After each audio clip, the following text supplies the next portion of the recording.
Salut, c'est François Bouet. Aujourd'hui, on se retrouve sur le Nouvel Automobiliste pour parler d'un Toyota et du premier Toyota tout électrique, le Toyota BZ4X. Et donc, me voilà donc, en tout cas mon camarade est sérieux, en route pour Copenhague pour mon tout premier essai comme testeur pour Toyota. Le tout premier essai d'un véhicule électrique. Qui l'eût cru?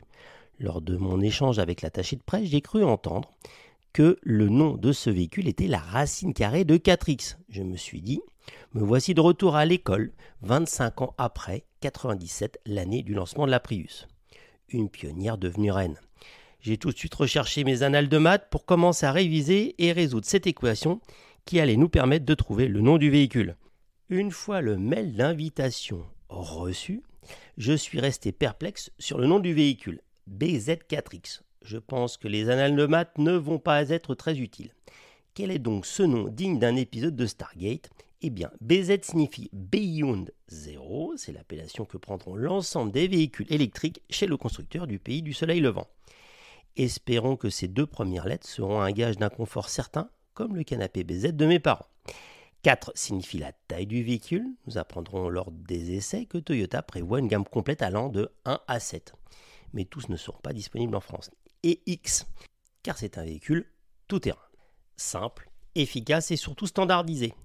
Au titre de la comparaison, le RAV4 signifie Recreational Active Vehicle with 4-Wheel Drive. Dans la gamme actuelle de Toyota, c'est le véhicule le plus proche en termes de gabarit. Mais la comparaison, ça reste là. BZ4X inaugure par la même occasion la nouvelle plateforme dédiée à l'électrique de Toyota. Elle prend le nom de ITNGA, Toyota New Global Architecture, lancée en 2015. C'est l'adaptation électrique de la plateforme mondiale du constructeur avec laquelle il fabrique et vend déjà plus de 10 millions de véhicules par an. Cette nouvelle plateforme servira de base à toutes les futures versions électriques de la gamme. Rien de révolutionnaire dans cette plateforme, mais à l'instar des concurrents, une architecture standard permettant d'optimiser la place pour les batteries, d'offrir un plancher plat et de l'espace aux passagers arrière. Toyota débarque dans le monde du tout électrique et ne souhaite pas cannibaliser le reste de ses modèles, et il propose une gamme très simple pour cette nouvelle voiture. 2 motorisations, 2 roues motrices avec moteur à l'avant et une puissance de 150 kW, soit 204 chevaux, ou une version 4 roues motrices avec un moteur sur chaque essieu pour une puissance totale de 218 chevaux. Pour ces deux versions, la batterie est la même avec une capacité de 71,4 kW utile et une autonomie variant de 411 à 516 km suivant le mode de traction et le niveau de finition en cycle WLTP. La batterie peut se recharger via un chargeur embarqué monophasé AC de 6,6 kW, donc ça c'est sur les prises classiques, les non supercharges, et atteindre 80% de la charge en partant de 10% avec un chargeur en courant continu, donc les superchargeurs, avec un pic de puissance à 150 kW, et donc on suppose qu'on passe de 10 à 80 en 30 minutes. Un chargeur de 11 kW intégré est prévu ultérieurement en remplacement du chargeur actuel. Toyota garantit sa batterie à hauteur de 1 million de kilomètres ou 70% de capacité après 10 ans. La gamme se compose de 3 niveaux de finition. Pure, déjà largement équipée, elle dispose notamment du pack Toyota Safety Sense, comprenant le régulateur de vitesse adaptatif, l'aide au maintien de voie, l'alerte de franchissement en ligne, le détecteur de fatigue, le freinage d'urgence autonome avec reconnaissance des piétons, cyclistes et intersections, ou encore l'aide aux manœuvres d'évitement d'urgence. Sa dotation de série comprend également, entre autres, une climatisation automatique bizone, un tableau de bord numérique 7 pouces, un écran central tactile de 8 pouces, un système de navigation connecté, la connectivité Apple CarPlay Android Auto, une caméra de recul, des projecteurs à LED, des feux et essuie-glace automatiques, des rétroviseurs électriques rabattables, une banquette arrière 60-40, des jantes en 18 et un accès et un démarrage en main libre. Après on passe au niveau origine avec en plus de la pure un chargeur à induction, un haillon électrique, des radars de stationnement, anti-collision, un écran tactile plus grand qui passe à 12 pouces plutôt que 8 pouces, des feux LED adaptatifs et des sièges avant chauffants. Enfin, en haut de gamme, le niveau de finition origine exclusive intègre une carrosserie Biton, des caméras de vision 360 degrés, des avertisseurs d'angle mort, un toit panoramique et un système audio majoré JBL.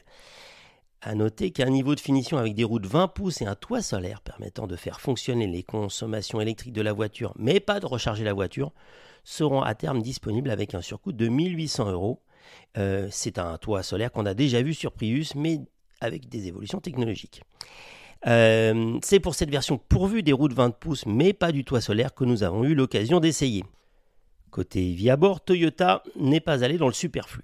Un cockpit sobre, avec des capteurs de distraction du conducteur qui peuvent paraître déconcertants si vous ne gardez pas les yeux sur la route, car ils bipent régulièrement. Un habitacle épuré et lumineux, surtout avec le toit panoramique en verre, mais avec une large traverse qui le coupe un petit peu en deux. En termes d'habitabilité, nous sommes dans les standards des véhicules électriques sur plateforme dédiée, à savoir une large habitabilité à l'arrière, mais également pour les passagers avant.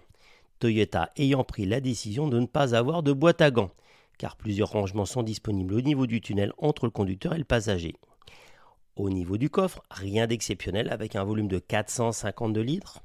À titre de comparaison, une ID4 Volkswagen offre 543 litres, soit un coffre suffisant pour loger des bagages d'une famille, mais sans plus.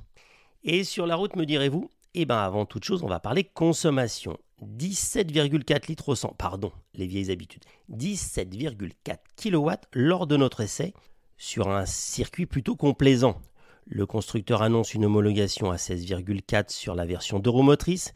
C'est moins que les véhicules concurrents, mais pas non plus en rupture. À noter que le 0 à 100 se fait en 6,9 secondes.